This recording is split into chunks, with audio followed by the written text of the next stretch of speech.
So today we're going to be talking about 5 main, not good, and I would say one of the worst bad habits that we all have in learning piano, while you're studying piano or while you're playing the piano, the habits that we need to avoid at any cost. Please do know that most of those habits get picked up by the self-taught piano players. Yes, someone who are teaching themselves. So I always encourage for you guys to look and search for the right piano instructor, knowledgeable, professional, and only with a good piano instructor you will be able to get rid of those habits once. And I do encourage you to stop whatever you're doing right now and pay attention. If you are ready, let's go.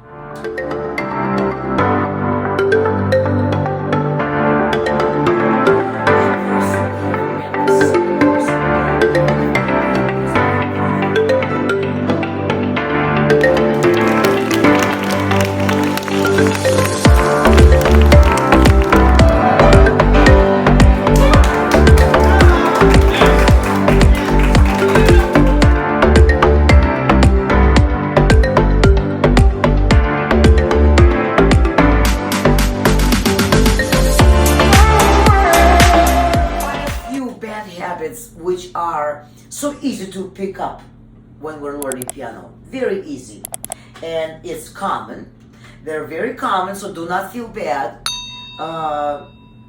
They happen to all of us. Concert pianists, experienced musical professionals, piano players who are just starting their piano journey, piano enthusiasts, anybody. So, most of the time, I have to be honest with you, those folk who teach themselves, or we also call it a self-taught, right? You've heard that expression, self-taught.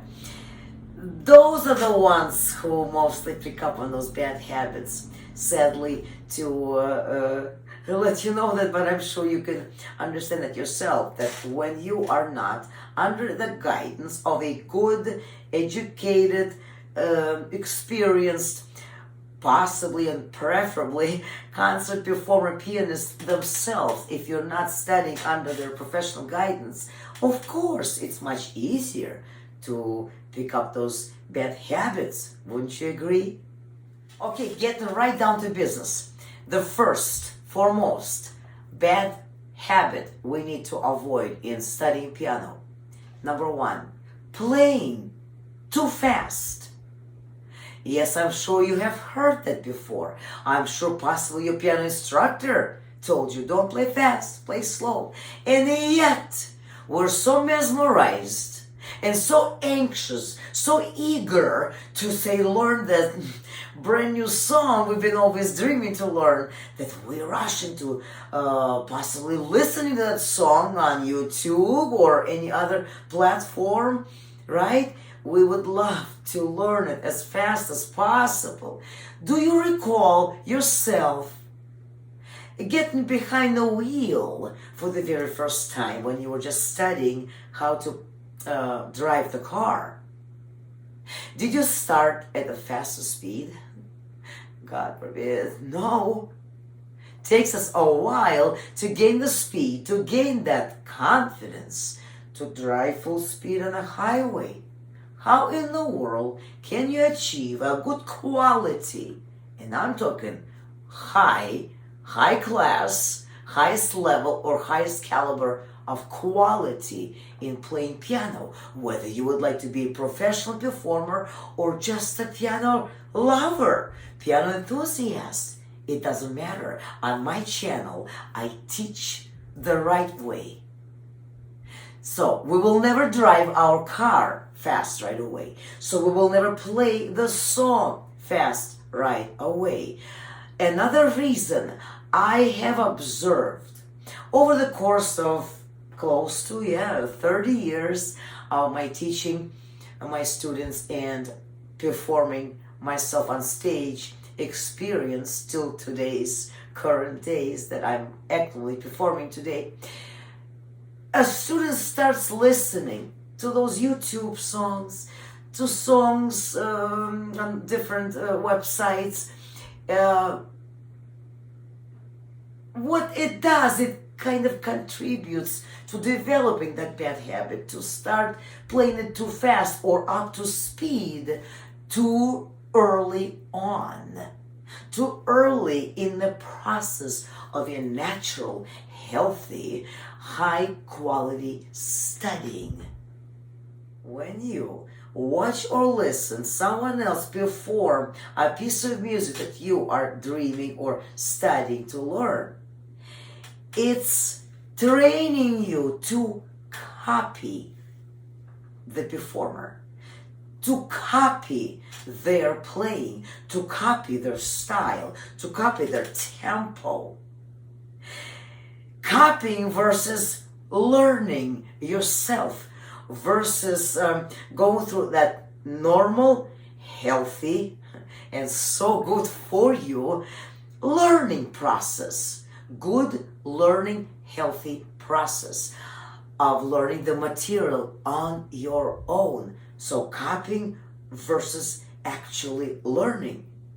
So my first question of this lecture, you guys, let me know in your comments, which way do you personally think brings you more experience or makes you more experienced or helps you better? Do you think hearing others perform the song that you're just starting to learn early on in the process of learning it helping you?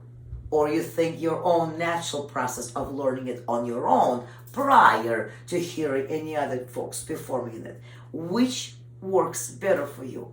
Do leave it in your comments. Only one, the very first and foremost important way to learn anything in music, especially when it's a faster song you're dreaming to learn, right, is to start out, learn it extremely slow at first, and only begin to increase that speed once you get that slower pace without mistakes. Then you pick up your speed a hair faster, and then make that speed your new slow. Then you pick up the speed more, and then speed number 3 becomes your new slow. Are you guys following me? Please stop whatever you're doing right now. Rewind this if you have to, but I'm talking about very important, number 1, most common rule, most common bad mistake we all do when we practice on music. We want to play like...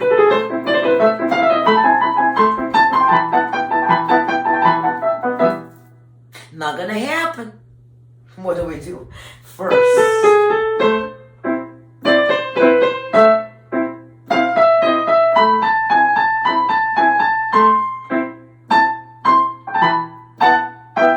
that's right.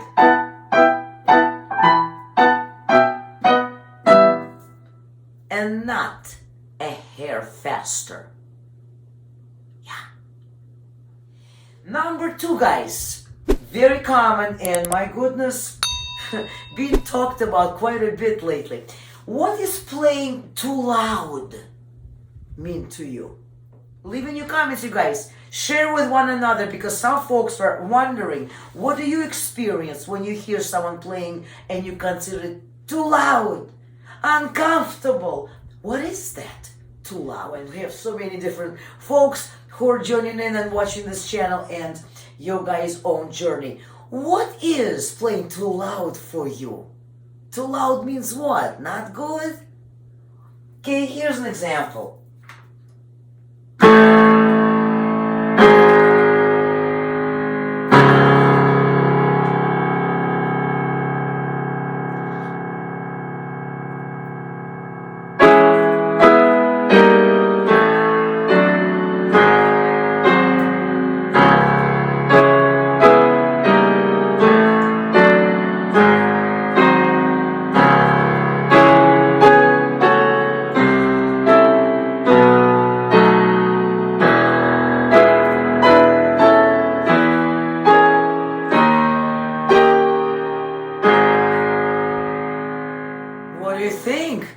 Who'll be the first one in your comments to let me know what song I just played for you?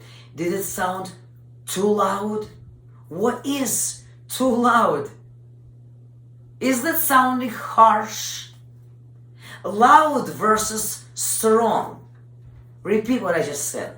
Loud versus strong. We can play loudly and harshly when your listener wants to go like, knock it off or go away.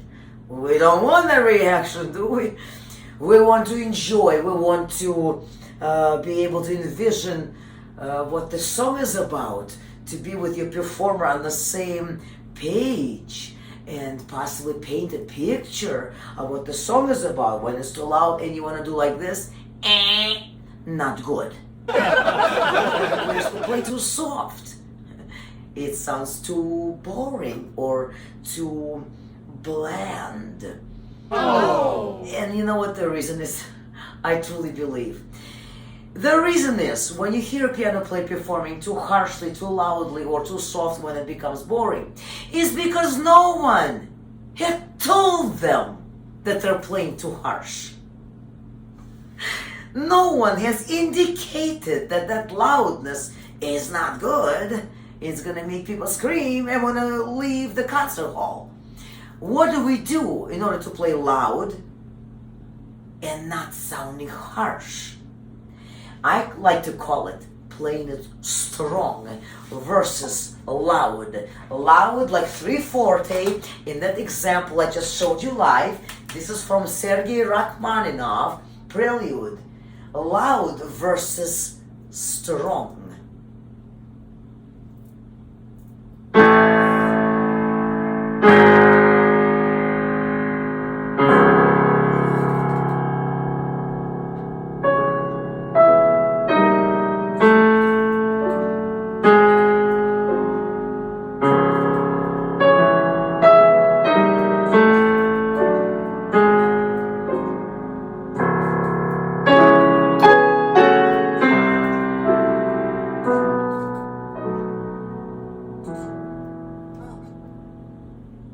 And I'll stop right there. Give you a second to reflect. What do you guys think? Please leave this in your comments. Which option sounded better? The first one or this? Right. Moving right along here. Habit number 3 for us to avoid at all costs. Guys, this habit number 3 is incorrect fingering. That's right. Again, this kind of comes down once again to being self-taught. Even if you do play, say, lots of piano exercises, or you know some scales or arpeggios, or you're trying to follow the correct fingering that is given in the written music you're working on, you will still at some point might get it wrong. There may be a few self-taught piano players, of course, who might disagree with this. It's human nature to make mistakes. We're all human. That's so beautiful. However, if you want to play a highly classic composition, let's say something by Mozart, that example I showed you earlier before the Rachmaninoff piece, or you want to learn any kind of piece of music that requires some scales, arpeggios, correct fingering is a must. Making a pause here again. Correct fingering, only one and only way, not using different fingering every time you're playing that piece of music or that particular episode or that passage. And it's humanly normal, you guys, to use incorrect fingering from time to time. Why? Because we do have a lot to concentrate on while we're working on a piece of music, right? We've got correct notes, we've got timing, rhythm, phrasing, dynamics, all kinds of expressions, crescendos, decrescendos, and on top of it, correct fingering, really? That's right. So it does come down to having that proper instructor who will be able to give you the load of assignments and things to work on in a proper order and in the order that you will be able to handle without getting too overwhelmed with the amount of material you have to be dealing with, right? So, number 3, bad habit is playing wrong fingering. Wrong fingering. That, of course, has to do with lots of scales. We all know that. Piece of music, right? Mozart Sonata, very famous. Here we go.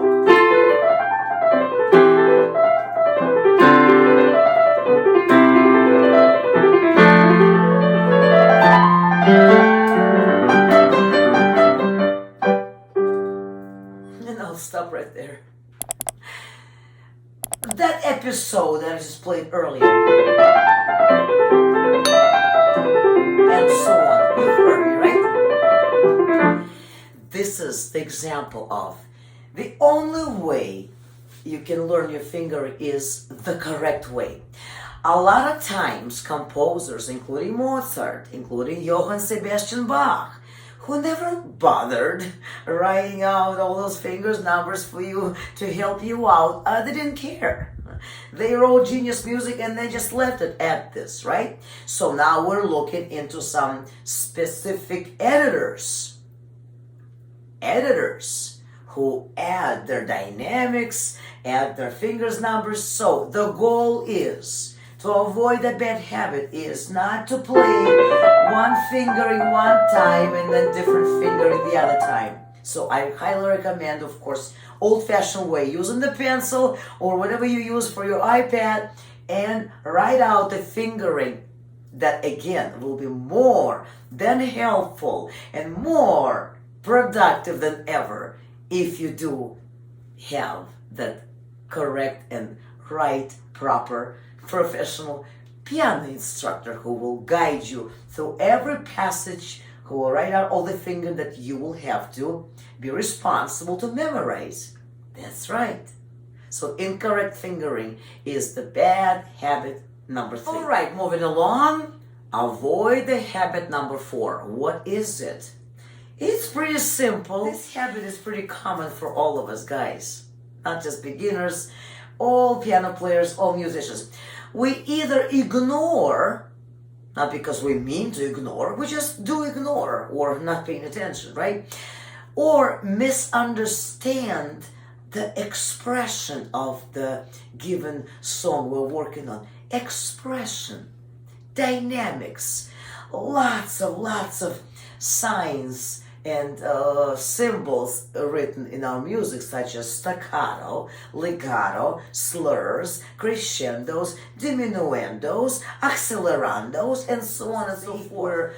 Misreading or misinterpret crescendo or decrescendo. We can play boringly as a result of that, right?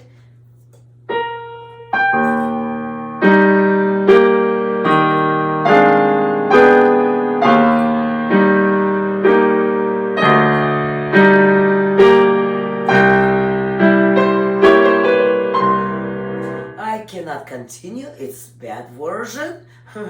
Version option 1. That's not how we want to play. That was a famous Chopin's Nocturne. I just came up with that as a good example to show it to you live. This is exact example of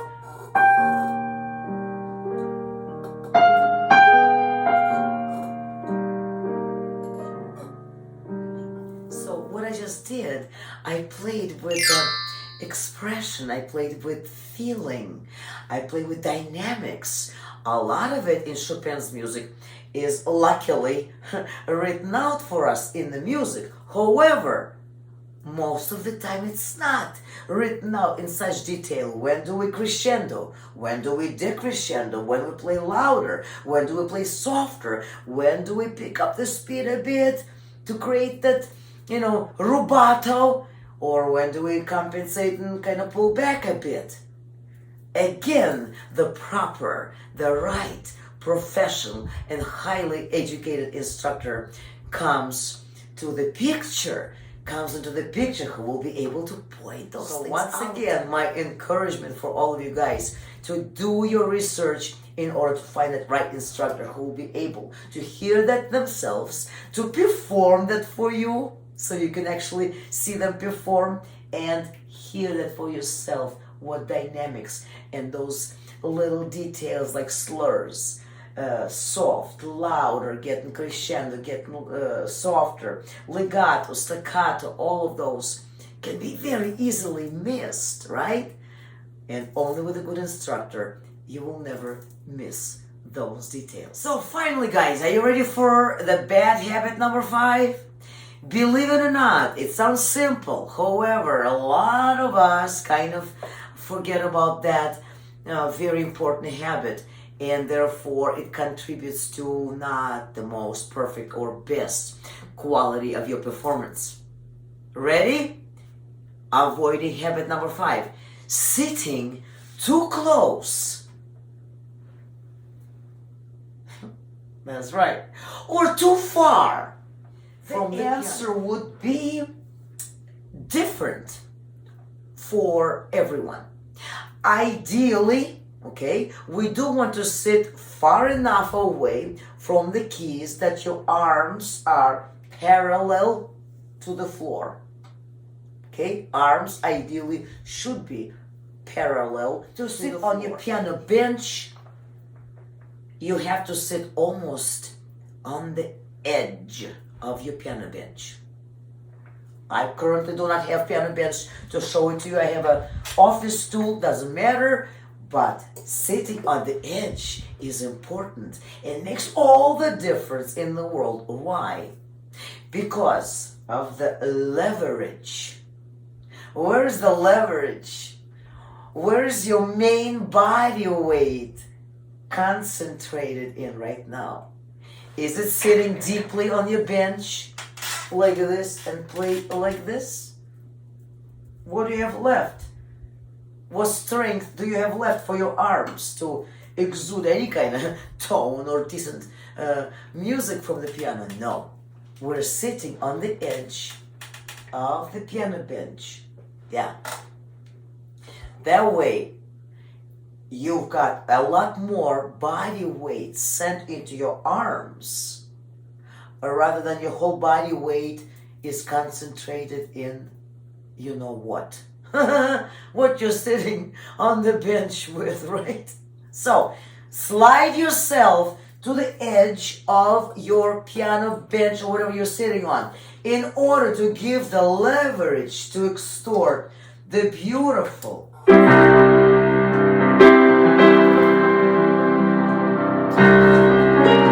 sound.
I do believe with my whole heart that you tuned into my video for a reason.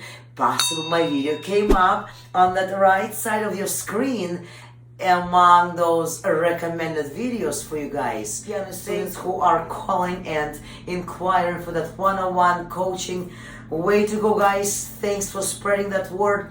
Thank you for taking that second, for clicking that subscribe button, notification bell, so every time I upload a new information for you guys, you will be the first to know. Thank you for commenting. I will be waiting for your feedback and your possible ideas for the subjects and themes for my upcoming videos I will be uploading. Thank you so much again. Hope you all have a terrific day. Thank you all for watching, and I look forward to seeing you at my next video. In the meantime, you have a terrific day and make it a musical one.